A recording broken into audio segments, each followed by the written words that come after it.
අයිබෝවන් සමස්ත ශ්‍රී ලාංකේය ජනතාවට වගේම ලෝකේ ජීවත් වෙන අපේ ශ්‍රී ලාංකිකයින්ට එක්තරා උදාසනක දුරකථන නැමැතිමක් හම්බෙනවා මහින්ද රාජපක්ෂ හිටපු ජනාධිපතිවරයාගෙන්. මට නෙවෙයි, ලලිත් කොතලාවල දේශමාන්‍ය ලලිත් කොතලාවල මහත්තයාට. ලලිත් හෙට උදේ එන්න මගෙත් එක බ්‍රෙක්ෆාස්ට් එක ගන්න කියලා. අනේ ලලිත් කොතලාවල මහත්තයා පුදුම සතුටටපත් වෙනවා. තමුන්නාස මතක ඇති මේ දේශමාන්‍ය ලලිත් කොතලාවල මහත්තයා බැංකුකරණයේ පිළිබඳව ඔහු ප්‍රධාන පෙළේ බැංකුකරුවෙක්, වගේම ශ්‍රී ලංකාවේ ලාංකීය ව්‍යවසායකෙක්. ඇත්තටම ලංකාව තුල දේශමාන්‍ය ලලිත් කොතලාවල මහත්තයා විශාල වශයෙන් රටේ දරුදැරියන්ට රැකියාව ලබා දුන්නා. ලොකු පිනක්. කොහොම හරි ලලිත් කොතලාවල මහත්තයා මහින්ද රාජපක්ෂගේ ආරාධනයේට පහුවදා යනවා අරලියගහ මන්දිරයට ජනාධිපතිවරයා සමග උදෑසන ආහාර ගන්න.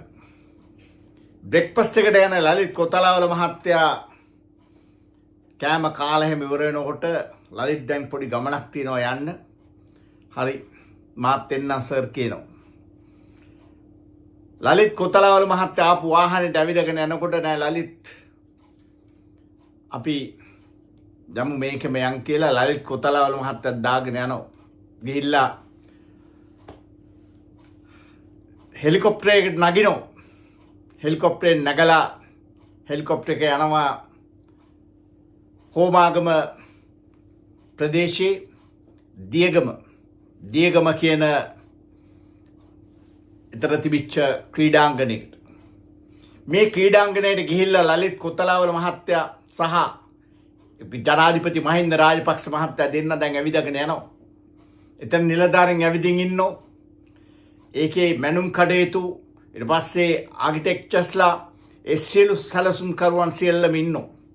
ඉන්නකොට මහින්ද රාජපක්ෂ මහත්තයා අහනවා දැන් මෙතන මුළු මේවැක මේ දැන් එක්කෙනෙක් විස්තර කරනවා මේකේ ට්‍රක් එක හදන්න කීයක් යනවද? මේක සින්තටික් ඒ ට්‍රක් එක 400 මීටර්ස් ට්‍රක් එකක්. මේක හදන්න අඩුම තරමෙන් සර් කෝටි 100ක මුදලක්වත් යනවා. දැන් මේ සේරම හදන්න පුළුවන් අපිට. තමනාසලා දන්නවනේ මහින්ද රාජපක්ෂගේ නළුවෙක්. අමතක කරන්න බෑ ඒක. ඔව් නළුවෙක්. අපිට මෙච්චර දේවල් යනවා. හැබැයි මේ ට්‍රක් එක හදාගන්න බෑ. එහෙනම් ඉතින් අපි මේක පොඩ්ඩක් කල් දාමු වැඩේ. කල් දාලා අපි මේ කෝටි 100 හොයාගත්තන් පස්සේ අපි මේක මේවා කරමු. ළමයි එහෙම කරගන්න අපි ලෑස්ති කරගමු කියනකොට ලලිත් කොතලාවල මහත්තයා ඔහුගේ අතින් ඔහුගේ බෙල්ලට තොණ්ඩුව දාගන්න. ඒ තමයි ලලිත් කොතලාවල මහත්තයා දෙපාරක් හිතන්න නැතුව කියනවා නෑ ජනාධිපතිතුමා වැඩේ පටන් ගන්න. කෝටි 100 මම දෙන්න හෙට උදේට. ලලිත් ඔයා නම් මීපිටින්න දෙවියෙක් කියලා ලලිත් කොතලාවල මහත්තයාගේ දෙවුරෙන් අල්ලගෙන මහින්ද රාජපක්ෂ මහත්තයා ජනාධිපතිවරයා ගුණාට අන්දනවා ඊටාම හොඳට. දැන් ඇඳගත්ත ටික රෙදි මහලා දෙන්නේ නැහැ. රෙදි කෑල්ලක් දීපුවම ලලිත් කොතලාවල මහත්තයා හොඳට ඇඳුම මහලා ඇඳගත්තා. උරියෙන් අල්ලගෙන ලලිත් කොතලාවල මහත්තයා හෙල්ලුවෙන් පස්සේ කෝටි 100 පහුවදාම ට්‍රාන්ස්ෆර් කරනවා. ලලිත් කොතලාවල මහත්තයා මැරෙන්න ඉස්සෙල්ලා මේ සියල්ලම වර්බලි යා වචනයෙන්ම කියලා තියෙනවා. මේ මොකටද කින්ද මන්ද කියලා අපි හොයලා බැලුවා. දැන් අද වෙනකොට මම මේක පිළිබඳව ආපස්සට මේක හොයනකොට 2009 මේ විවෘත කරන්න. එදා එතෙන්දි ලලිත් කොතලාවල මහත්තයා මුදල දෙනකොට ලලිත් කොතලාවල මහත්තයාගේ උරියෙන් අල්ලගත්ත දෙවුර මෙහෙම අල්ලගෙන මහින්ද රාජපක්ෂ ජනාධිපතිතුමා කියලා තියෙන්නේ අපි මේ ක්‍රීඩාංගණයේ ලලිත්ගේ නම දාමු. එච්චරයි. ඊට පස්සේ 2009 ජනවාරි 21 වෙනිදා ක්‍රීඩාංගණය විවෘත කරනකොට ලලිත් කොතලාල මහත්තයා හිටියේ වැලිකඩ බන්ධනාගාරේ. උන්න නම දාපු තැන. මේ කවුද? මේ තමයි රාජපක්ෂලා. අමතක කරන්න බෑ ඒ රාජපක්ෂලා. මිනිහක් මැරුවොත් මරපු එකවත් මරනවා. හොරකමක් කෙරුවොත් හොරකම් කරපු එකාට ටිකක් දීලා කටවහනවා. මොකද කවදා හරි දවසක කට ඇරියොත් අර කාපු ටික හින්දා යන්න බෑ. දැන් අපි මේක කියන්නේ මේ විස්තරාත්මකව මේ දේ වෙන දෙයක් නිසා නෙමෙයි. තමුන්නාන්සලා හිතනවා ඇති ඉතින් මොකද ලලිත් කොතලාවල්ගේ සල්ලිනේ. එහෙම හිතන්න જાතියක් ඉන්නේ ඔය රටේ. මතක තියාගන්න අද වෙනතුරු මේ වියදම් කරපු මුදල කෝටි කීයද කියලා Diyagama Mahinda Rajapaksa international sports complex එක මේ Mahinda Rajapaksa international sports complex එකට වියදම් කරපු මුදල කිසිම තැනක සඳහන් වෙලා නැහැ. මම බැලුවා මේක පිළිබඳ data not available කියලා තමයි දාලා තියෙන්නේ. data not available. අප්ඩේට් කරන්නේ නැහැ. මුදලක් දාලා නැහැ. 2009 ජනවාරි 21 වෙනිදා මේක විවෘත කරනවා. විවෘත කරලා මේ තියෙන තත්ත්වය තමයි තමුන්නාස්ලා මේ ඡායාරූප වලින් දකින්නේ. මේ ඡායාරූප හැම එකකම දකින්නේ ඒක. මේ වෙනකොට එක්තරා කන්ටේනරයක් ඇතුලේ විවෘත නොකරපු විවෘත කරලවත් නැති ස්පෝර්ට්ස් මිනිස්ට්‍රියට ක්‍රීඩා අමාත්‍යවරයාට ස්පෝර්ට්ස් මිනිස්ට්‍රි කියලා ගහපු අලුත්ම ජෙනරේටර් එකක් තාම තියෙනවා අර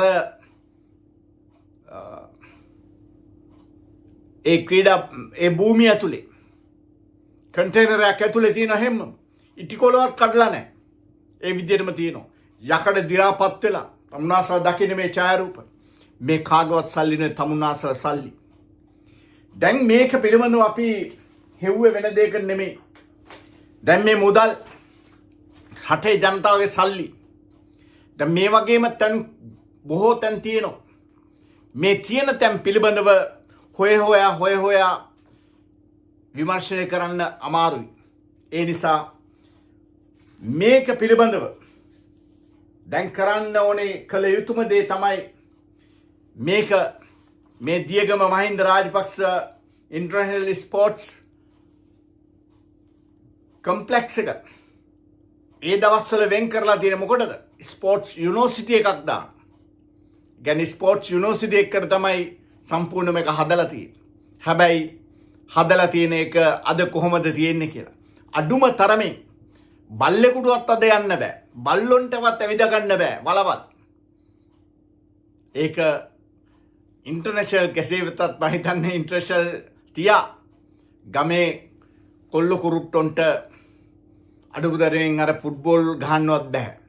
ඒ තත්ත්වෙට විනාශයි කිසි ප්‍රමිතියකට නෙවෙයි හදලා තියෙන්නේ. ගොඩනැගිලි ඉදි කරලා තියෙනවා බාගෙට හැමම නවත්තලා. 3000කට ආසන වෙන් කරලා තියෙනවා. තමුන්නාසල් දන්නවද මේක අක්කර 126ක් භූමි ප්‍රදේශය අක්කර 126ක් දියගම මේක 400 ට්‍රැක් එකක් 400 මීටර්ස් ට්‍රැක් එකක් ලයින්ස් 9යි. ඒ කියන්නේ ලයින්ස් 9ක 400 මීටර්ස් ට්‍රැක් එකක්. ඒකට තමයි ලයිල් කොතලාවලගේ කෝඩ් 100කට විද්දේ. දැන් ඒ සල්ලි ගියපු තැනක් නැහැ. මේකේ 3000කට ආසන්න තියෙනවා. ස්පෝර්ට්ස් කම්ප්ලෙක්ස් එක ඇතුලේ 3000කට බලන්න පුළුවන් ක්‍රීඩා නරඹන්නන් 3000කට සීට්ස් තියෙන පැවිලියන් එකක් තියෙනවා. ඊට පස්සේ රග්බි තියෙනවා. ඊට පස්සේ වෙනමම තියෙනවා ෆුට්බෝල් ග්‍රවුන්ඩ් එකක්. මේ සියල්ලට වෙන් වශයෙන් හදලා තියෙන්නේ. හැබැයි අද සම්පූර්ණ වල් බිහි වෙලා තියෙන්නේ. මේ එකක් මහින්ද රාජපක්ෂලා නැති කරපු මේ එකක්. තමුන්නාසලා දන්නවා මේ හා සමානව සූරියවැව තියෙනවා. ඊට පස්සේ තව ලංකාවේ හැම තැනකම තියෙනවා. ගොඩ නගන්න පුළුවන්නේ කොහෙද? ඒ හැම තැනකම තියෙනවා. ඔය මම කියන්නේ බිල්ඩින් ගැන. මේ වගේ හොරකම් කරපු ධනය රාජපක්ෂලා අසාමාන්‍යයි අසීමිතයි. මේ වගේ හැම ආයතනයකම අද ඔය හන්දි ගානේ කතා කරන නාමල් රාජපක්ෂලා මේ දියගම මහින්ද රාජපක්ෂ ක්‍රීඩාංගන ඒක බාරකාර අරමුදල විදියට ගිහිල්ලා තියෙන. මේකේ නාමල් රාජපක්ෂත් ඉන්නෝ මේකේ. ඒකේ අධ්‍යක්ෂක හරි මොකක් හරි රාජපක්ෂලාගේ ගෙනිහිල්ලා තියෙන. ඒ නිසා මතක තියාගන්න දැන් ඔය කයිවාරු ගහන හැමෝම රාජපක්ෂලා පිළිබඳව කතා කරන සියලු දෙනාම අමතක කරන්න බා තමුන්නාසලගේ සල්ලි තමයි ගිලලා තියෙන්නේ. අපේ සල්ලි නෙමෙයි. අපි කතා කරන්න වෙන දෙයක් නේ තමුන්නාසල අපි පෙන්වන්නේ. මේ සල්ලි රටේ සල්ලි. ඒ සල්ලි හොරකම් කරේ රාජපක්ෂලාද, වික්‍රමසිංහලාද, සිරිසේනලාද, රනිල්ද, අනුරද කියන එක නෙමෙයි. රටේ සල්ලි. රටේ සල්ලි කියන එක මතක තියාගෙන රට වෙනුවෙන් තමයි මුදල් සම්පූර්ණයෙන් රට වෙනුවෙන් රටේ ජනතාවට කියලා තමයි යොදවලා තියෙන්නේ. හැබැයි යොදවලා තියෙන ඒගොල්ලන්ගේ බැංකුවලට. මේකකවත් නැහැ භූමියේ සල්ලි. මේකට කිසිම ඩේටා එකක් නැහැ අද වෙනතුරු. ඒ නිසා අපි යෝජනා කරනවා මේවා විමර්ශනය කරන්න බෑ ඉන්ඩිවිජුවලි. වහාම පත් කරන්න මේ සම්බන්ධව විශේෂ බලතල සහිත ජනාධිපති කමිෂන් එකක්. එහෙම නැතු මේ එකක්වත් ඉන්ඩිවිජුවලි හොයන්න බෑ. මොකද මේවා හොයන්න වෙනමම පොලිස් දෙපාර්තමේන්තුවක් දාන්න ඕනේ. මොකද මෙච්චර මහ විශාල තොගයක් තියෙනවා.